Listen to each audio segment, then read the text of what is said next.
မင်္ဂလာပါ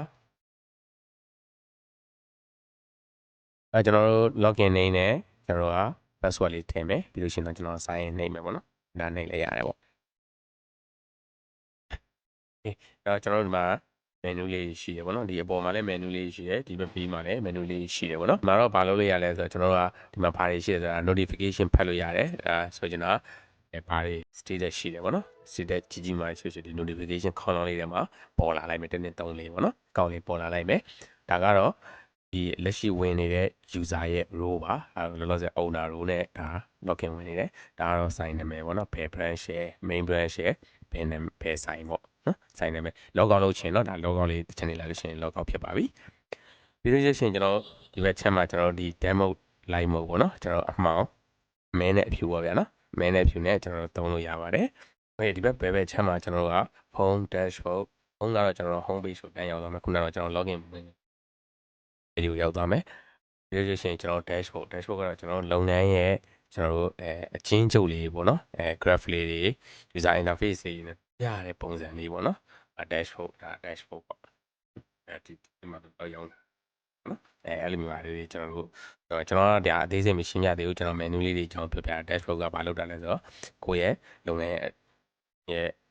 overall ပေါ့နော်ဒီနေရာထဲမှာမြင်ရအောင်ထားပြထားတာပါ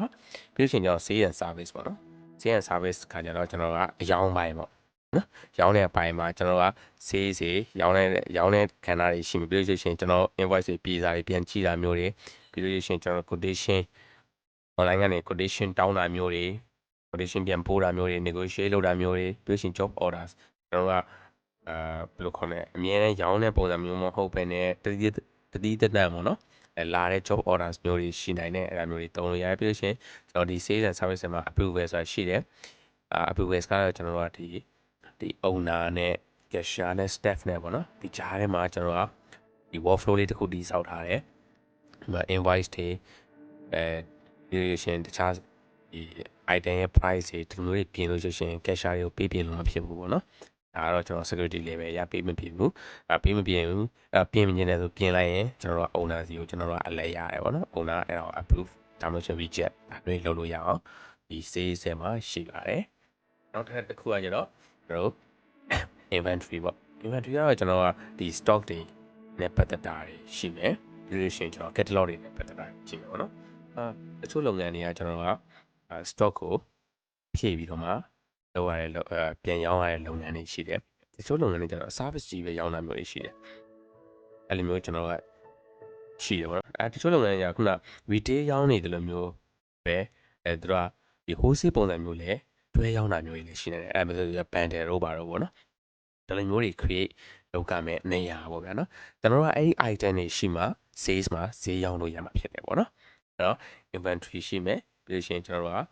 new purchase ပေါ့နော်ခုနကကျွန်တော်တို့ကstore ဝယ်ဖြည့်ရတယ်လို့ရှိရင် store ဝယ်ဖြည့်ရတဲ့လုပ်ငန်းတွေက new purchase မှာလာပြီးတော့ကိုဝယ်ခဲ့တဲ့ပြေစာအတိုင်းစည်ရင်သွင်းကြပေါ့နော်စည်ရင်သွင်းတဲ့နေရာလေးရှိမယ်ပြီးလို့ရှိရင်ကိုဝယ်ခဲ့တဲ့ဥစ္စာတွေ history ကိုပြန်ကြည့်လို့ရတယ်ပြီးလို့ရှိရင်ကျွန်တော် purchase export ဆိုတာကျတော့ဘာလဲဆိုတော့ကျွန်တော်ဝင်ထားပြီးသားပေါ့နော်အရင်ဒီလုပ်ငန်းအစတည်းလုပ်နေတယ်အဲ့ဒါဆိုရှင်ဒီလုပ်ငန်းမှာသုံးထားတဲ့ဝယ်ထားတဲ့စည်းရင်းတွေကိုကျွန်တော် Excel တစ်ခုထဲမှာထည့်ထားတာမျိုးတွေရှိတယ် data တွေဟောင်းနေရှိတယ်သုံးကြည့်ရင်လည်းဆိုလို့ရှိရင်ကျွန်တော်က export လုပ်လို့ရတယ်အဲ export မှာ format ကို download လုပ်ပြီးလို့ရှိရင်အဲ့ format အတိုင်းကျွန်တော်တို့ data လေးထည့်လိုက်လို့ရှိရင်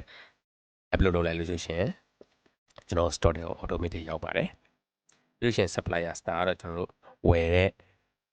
ဖောက်တယ်ပေါ့နော်ဒီကုန်ပစ္စည်းပြန်ဖြည့်လို့ရှိရင်ဖြည့်တဲ့ဖောက်တယ်တွေပေါ့ဒီဒါ inventory ဘိုင်းပေါ့ inside ကတော့ကျွန်တော်တို့က reporting ဘိုင်းပေါ့နော် report တွေနဲ့ပတ်သက်တဲ့ဥစ္စာဒီဘယ်လိုတွေရှိတယ်ဆိုတဲ့ဥစ္စာတွေကိုကျွန်တော်တို့ကဘာလို့လဲနော်ကျေဟုတ်လို့ဒီလိုပုံစံမျိုးတွေတွားတာပေါ့နော်ပြီးလို့ရှိရင်ကျွန်တော် notification ရှိတယ် notification ကတော့ကျွန်တော်ကalert တွေ critical တွေအားပါတယ်ဒါဆိုရှင် stock က low stock ဖြစ်နေလား expire ဖြစ်နေလားဒါမျိုးလေးပေါ့နော်ကျွန်တော်အသေးစိတ်မသွားတော့ဘူးဒီ menu လေးတွေတုံးတအောင်ပေါ့နော် menu တွေဘယ်နှမှာရှိလဲဆိုတာပြောပြရအောင်ပြီးလို့ရှိရင် support request ဆိုတော့ကျွန်တော်တို့စီကိုrequest တွေလိုချင်လို့ရှိရင်ဟိုတခုခုပြင်နေတယ်ပြုကျင်တယ်ဆိုလို့ရှိရင် support request လုပ်လို့ရပါတယ် insight ထဲမှာပါပြီးလို့ရှိရင် activity log ပေါ့နော် activity log ကတော့ ဒီ user ပဲ user တွေကဘာလုပ်ထားလဲဆိုတဲ့ဥစ္စာတွေကိုတော့တယ်မှတ်ပြီးဟုတ်ဒီရှင် customer customer ကတော့ကျွန်တော်တို့ကဒီချို့လုပ်ငန်းတွေမှာကျွန်တော်တို့ကinstallment နဲ့ရောင်းတာမျိုး app purchase နဲ့ရောင်းတာမျိုးအဲ့လိုဟာမျိုးဆိုရှင်ကျွန်တော်က customer profile တွေသတ်မှတ်ထားမိရပါတယ်ကိုယ့်ရဲ့ regular customer တွေပေါ့နော်ကိုပေးကြဘယ်လောက်ရှိဘာရှိလဲသူတို့ရဲ့ installment plan တွေကဘယ်လိုတွေလဲပြီးလို့ရှင်သူတို့ point တွေပြန်ပေးတာမျိုးเนาะဒါမျိုးလေးတွေလုပ်လို့ရတဲ့နေရာပေါ့နော်ပြီးလို့ရှင်ကျွန်တော် online store ဒါကတော့ကျွန်တော်တို့ကဒီ software ရဲ့အားသာချက်တစ်ခုလို့လည်းပြောလို့ရတယ်ဘာလဲဆိုတော့ဒီ software မှာဒီလိုထည့်လိုက်ပြီဆိုတာနဲ့ကျွန်တော်ကကိုယ့်ရဲ့ item တွေကို online မှာတင်ရောင်းနေတယ်လို့ရှင် e-commerce website တစ်ခုက automatic ရပါတယ်ကိုကဒီမှာ store front မှာတိဆောက်လိုက်ရုံပဲ store front မှာပုံနေပါတယ်နဲ့ကျွန်တော်ဒီမှာအညွှန်းလေးတွေလည်းတေချာရေးပြီးတာเนาะဒီလိုမျိုးလေးထည့်လိုက်လို့ရှင်ပြီးလို့ရှင်ကိုယ့်ဆိုင်ရဲ့ customer တွေကိုဒီ QR code လေး share ပေးလိုက်ပြီဆိုတော့ဒီ QR code တိုင်းဝင်လာပြီဆိုရှင် website ကိုတန်းရောက်မှာဖြစ်ပါတယ်ပြီးရှင် online catalog ဆိုတာကျတော့ကျွန်တော်တို့ရဲ့ရှိတဲ့ item တွေကိုရှိတဲ့ item တွေကို online မှာတင်ရောင်းနေတယ်အဲ့ဒါလေးကိုကျွန်တော်တို့က on ပေးရမှာပေါ့နော်ပြီးလို့ရှင်လိုအပ်တဲ့ information လိုအပ်တဲ့ information လေးထည့်ပေးရမယ်ဒါဆို improve လေးကိုကထည့်တယ်ဆိုရှင် improve လိုတယ်ဆိုရှင်ဘယ်ညာလေးပြင်ရမယ်ဆို suggestion လေးရှိလိုက်မယ်အဲ့ဒါလေးကိုပြင်ပေါ့နော်ပြင်လို့ရှင် SEO ကပိုကောင်းပါတယ်ထားပါ